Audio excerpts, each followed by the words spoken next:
मेरी ये बात सुनते ही उसका चेहरा सुर्ख पड़ गया और उसके साथ ही उसने अपनी निगाहें नीचे की तरफ झुका ली।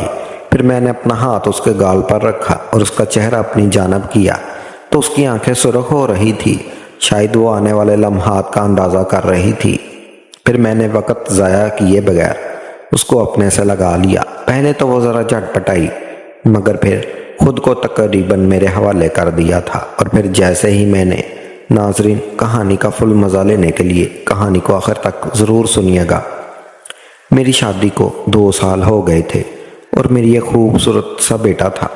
एक बार मेरी बीवी ने फरमाइश की कि पिकनिक पर चलते हैं समुंदर के किनारे। काफ़ी दिन से बाहर का कोई प्रोग्राम नहीं बना था, इसलिए मैं और मेरे 2 दिन की छुट्टी भी आ रही थी।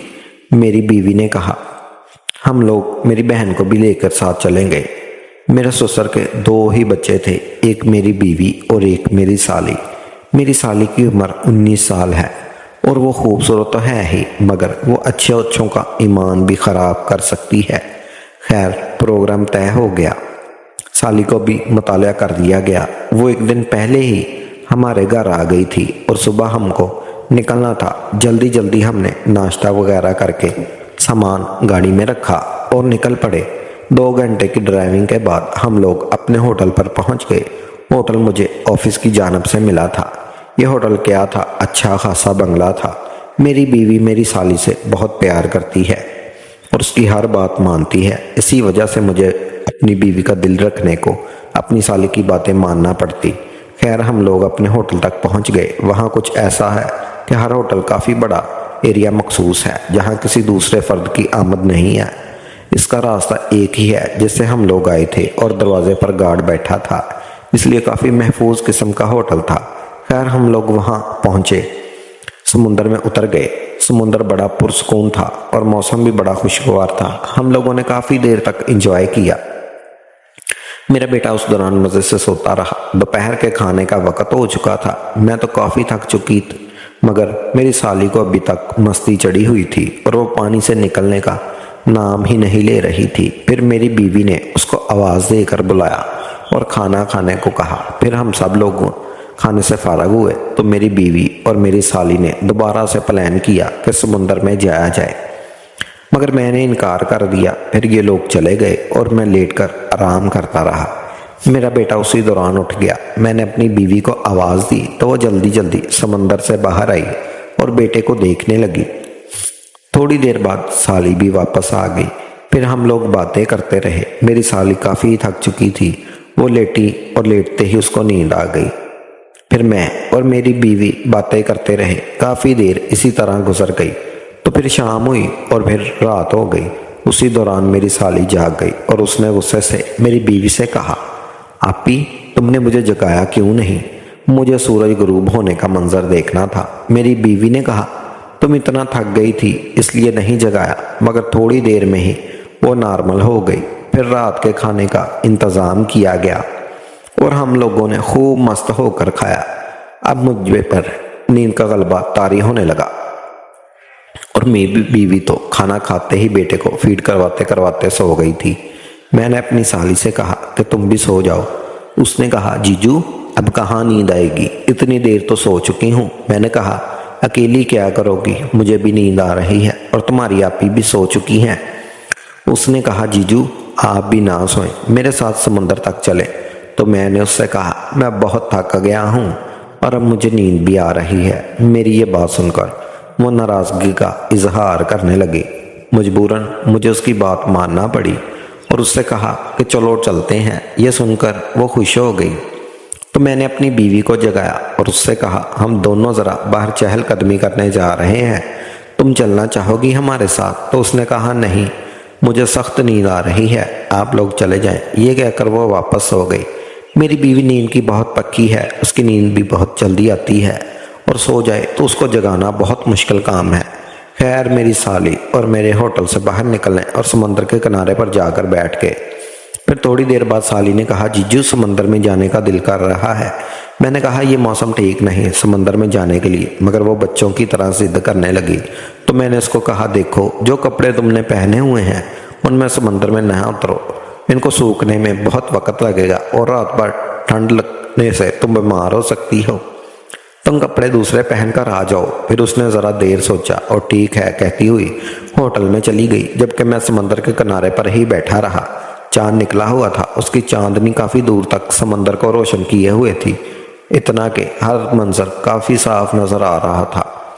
कुछ ही देर में वो वापस आ गई। मैंने उसको देखा तो देखता ही रह गया। वो एक पतली सी शर्ट और नीचे टाइट सूट पहने हुए आई, जो कि इसकी पिंडलियों से थोड़ा नीचे तक था, जबकि टी शर्ट उसकी कमर तक ही थी। मैं तो उसको देखकर पागल सा हो गया था। फिर मैंने कहा, अब तो मेरा इंतज़ार करो, मैं भी कपड़े तब्दील करके आता हूँ। ये कहकर मैं भी होटल में चला गया और शॉर्ट और बयान पहनकर उसके पास पहुंच गया। उससे कहा, चलो अब चलते हैं। उसने मुझे ऊपर से नीचे तक देखा और फिर एक तारीफी नज़र मुझ पर डाली। खैर, हम दोनों आहिस्ता आहिस्ता चलते हुए समंदर में चले गए। पानी हम दोनों की कमर तक आ रहा था। थोड़ी देर हम पानी से खेलते रहे। फिर मैंने उससे कहा, चलो थोड़ा और आगे चलते हैं। उसने कहा, नहीं जीजू, दिल तो बहुत करता है मगर डर भी लग रहा है। मैंने कहा, मैं भी तो चल रहा हूँ, तुम्हारे साथ कुछ नहीं होगा। ये कहकर मैं आगे बढ़ा तो उसको भी मजबूरन मेरा साथ देना पड़ा। फिर हम आहिस्ता आहिस्ता चलते हुए गहरे पानी में पहुंच गए। समंदर बहुत पुरसुकून था, इसलिए घबराने वाली कोई बात नहीं थी। वहां पहुंचकर पानी के दबाव से उसको सांस लेने में दुश्वारी हो रही थी। उसने कहा, जीजू मेरा हाथ पकड़ लें, मुझे डर लग रहा है। मैं तो मौके की तलाश में था, फौरन उसका हाथ पकड़ लिया और काफ़ी नज़दीक होकर खड़ा हो गया।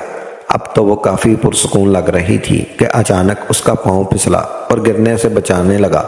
उसको पकड़ने के चक्कर में मेरा हाथ तो उसके हाथ में था और दूसरा मैंने उसकी कमर में डाला और फिर ऊपर उठाते हुए उसको अपने से लगा लिया।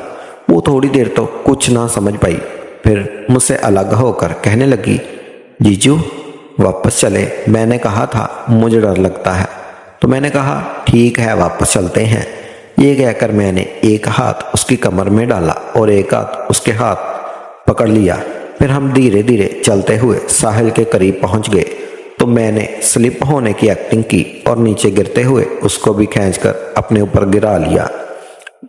मेरा वो इसकी कुर्बत की वजह से थोड़ा सख्त था, मगर जैसे ही वो मेरे ऊपर गिरी उसमें और करंट आ गया। उसने भी उसकी सख्ती को महसूस कर लिया था। फिर उसने खुद को संभाला और खड़ी होकर मुझसे कहने लगी, क्या कर रहे हो जीजू, संभल कर चले ना। अब मैंने कहा, हाँ ऐसा हो जाता है जब तुम जैसी खूबसूरत लड़की साथ हो। ये कहते हुए मैंने उसकी आंखों में देखकर मुस्कुराया तो उसने शर्मा के अपनी नज़रें नीची कर ली, मगर मैं उससे काफ़ी मजाक चलता रहता था, इसलिए उसने शायद इस बात को भी वैसे ही लिया होगा।